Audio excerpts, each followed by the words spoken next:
अनिल, भाभी का फ़ोन आया था। क्यों, क्या हुआ? वो छोटे की शादी है ना, तो बुला रही है। 6-7 दिन पहले ही बोली है आने के लिए। अच्छा, छोटे साले साहब की शादी है। पर रितु, तुम तो जानती हो मेरा हाथ अभी बिल्कुल खाली है। शादी में कैसे जा पाएंगे? पर शादी में तो जाना पड़ेगा ना। तुम पैसे की चिंता मत करो, मैं मैनेज कर लूँगी।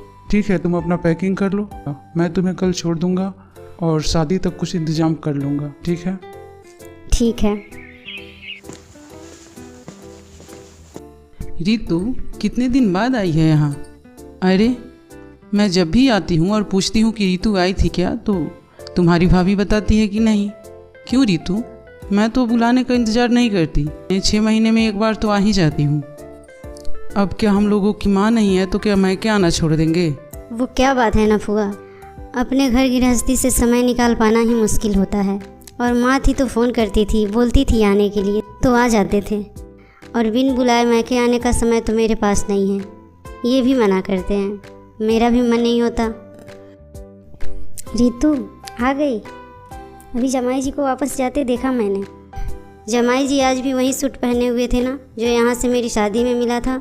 अरे जमाई जी का तो अब तूंद निकल आया है और सूट भी थोड़ी छोटी पड़ गई है, फिर भी वहीं पहने हुए हैं। तुम ना फ़ोन करके मना कर देना, शादी में ये कपड़ा पहन कर ना आए। कोई शादी के लिए कोई अच्छा सा कपड़ा बनवा ले। और तुम्हारे लिए तो मैं जो यहाँ से साड़ी दूंगी ना, वही पहन लेना, ठीक है?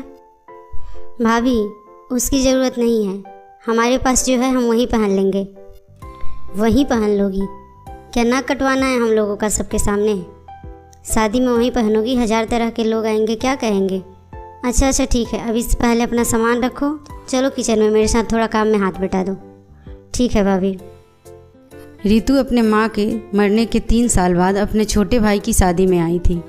बहन को कुछ रीति रिवाज भी करने होते हैं, इसलिए 7 दिन पहले आई थी, क्योंकि उसके भैया ने उसे फ़ोन करके बोला था। पर भाभी के इस व्यवहार से वह बहुत दुखी हो गई। रितु किचन में काम करने लगी, खाना बनाने लगी। तभी भाभी का फ़ोन बजता है और वह बात करने चली आती है। हाँ, लगा दिया है मैंने किचन में, काम पर काम कर रही है। अरे मुझे तो बुलाने का मन ही नहीं था। ये तुम्हारे जीजा जी हैं ना, मानते ही नहीं हैं। बुला लो बहन है, बुला लो। बुलाना पड़ा, आते ही लगा दिया है किचन में, अपना संभाल रही है किचन। तू तो बस आ जा, हम लोग बैठ के गप्पे करेंगे। हाँ अच्छा, तुमने शादी के लिए लहंगा बनवा लिया ना, और मैचिंग ज्वेलरी का पर्स मैंने ऊपर ही रखा है। रुक, अभी मैं संभाल के आती हूँ। हाँ, थोड़ी देर बाद बात करती हूँ। लाली अपने कमरे में जाती है और अपना पर्स खोजती है तो उसे पर्स दिखाई नहीं देता। वह परेशान हो जाती है। अरे इस कमरे में तो रितु ही आई थी, हो ना हो इसी ने छुपा लिया है मेरे ज्वेलरी का पर्स। अरे उसमें मेरे गहने और कितने सारे पैसे भी थे। हे भगवान। रितु जी भाभी। रितु, मेरा एक पर्स था यहाँ पे, तुमने देखा क्या? नहीं भाभी, मैंने कोई पर्स नहीं देखा। झूठ मत बोलो, इस कमरे में तुम ही आई थी, तुम्हारा ही बैग रखा हुआ है यहाँ पे। अरे मैं आई थी, इसका क्या मतलब है भाभी? मैं आई थी तो मैंने अपना बैग रखा और मैं यहाँ से चली गई। रितु अपनी भाभी को समझाने की बहुत कोशिश करती है, पर भाभी उसकी एक नहीं सुनती और रितु पर चोरी का इल्ज़ाम लगा देती है। रितु और भाभी की आवाज़ बुआ के कानों में भी सुनाई देती है। आवाज़ सुनकर बुआ भी वहाँ पर आ जाती है। फुआ देख रही हो ना? फुआ पे मुझे शक नहीं है, क्योंकि फुआ जी तो पिछले 2 दिनों से आई है, तब तो घर से कोई सामान चोरी नहीं हुआ। और आज आपके आते ही मेरे ज्वेलरी वाले बैग चोरी हो गए, उसमें पैसे भी थे और ज्वेलरी भी थी। और आपका हालत कैसा हो तो हम लोगों से छुपा नहीं है, आपने ही भिजवा दिया होगा जमाई जी के हाथ से। भाभी, बोलने की सीमा होती है, कुछ सोच समझ कर बोलो। आपने बुलाया है इसलिए आई हूँ, बिना बुलाए नहीं आई हूँ आपके यहाँ। और आपका सामान चोरी करने से मेरा पेट नहीं भरेगा। मैं जिस भी हाल में हूँ अपने घर में सुखी हूँ, मुझे आपका सामान चोरी करने का कोई शौक़ नहीं है। और तो और आपने तो मेरे पति को भी नहीं छोड़ा। अरे तो क्या पर्स के मेरे पैर हो गए? अभी तो यहीं पे रखा हुआ था, कहाँ चला गया मेरा पर्स? आइए देखते हैं, क्या सच में रितु ने अपने भाभी की ज्वेलरी चुराई थी? बहू, शादी वाले घर में हो जाता है, इधर उधर रखकर हम लोग सामान भूल जाते हैं। पहले अच्छा से ढूंढ लो, फिर कुछ बोलना। बुआ जी, मैंने सब जगह ढूंढ लिया है, मुझे कहीं भी दिखाई नहीं दे रहा है। ठीक है, एक बार फिर से देखते हैं। ठीक है बुआ जी, अब की बार आप ही देखिए।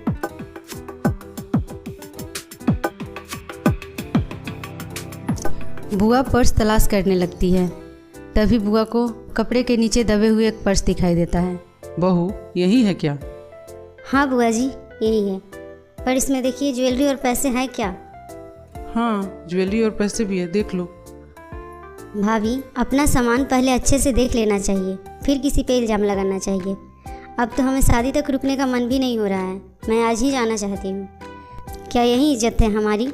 हम गरीब हैं तो क्या हुआ, कमा कर खाते हैं, किसी का चोरी करके नहीं खाते। और आप अमीर हैं तो अपने घर में रहिए। गरीब हूँ तो कभी आपके सामने हाथ फैलाने आई हूँ क्या कि भाभी मुझे ये चाहिए और वो चाहिए? मैं अपने ससुराल की दाल रोटी खाकर भी खुश हूँ।